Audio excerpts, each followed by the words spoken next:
Maqaa Abbaa, kan Ilmaa, kan Hafuura Qulqulluu, Waaqa tokkoo, Amiin. Walaloo mata dureen isaa Eeliyaas kan jedhudha. Eeliyaas waaqa tolfamaa dhiisee hojii uumaa keenyaa addunyaaf mul'isee akaaf taa'e jechuun inni ni horrisee dhaga'uu hin dandeenye dheekkamsa itti buuse waaqa tolfamaa isaanii hunda ni salphise waaqa tolfamaa isaanii hunda ni salphise. Kennaan isaa guddaa Waaqayyo kan kenne ishee amanamtuu amantiin jabaanne akkuma Eeliyaasii isaaf yoo jilbeeffanne warra du'aa miti jireenyaaf fo'amne warra du'aa miti jireenyaaf fo'amne bokkaa dhaabuuf aangoo kan qabu raajiin isaa guddaa eenyu kan galii qabu Eeliyaasii waamaa seexaanni haa gaggabu gaarii farda isaanii dhufeen waa dhaqqabu gaarii farda isaanii dhufeen waa dhaqqabu.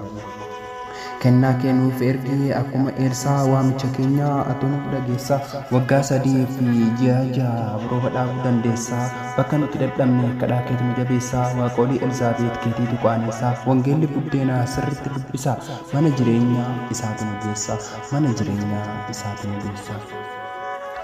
Waan nyaattuu fi dhugduu tokko kan cinqamne warreen amananiif dheekkamsa kan tuqne dubartii takkaa ture kan buddeena hin qabne Eeliyaas gaafannaan isheen hin kijibne eebbi mana buuteef daakuun akka hin dhumne eebbi mana buuteef daakuun akka hin dhumne eeggumsii fi kadhannaan qulqulluu Eeliyaas hundi keenya waliin haa ta'u. Amiin.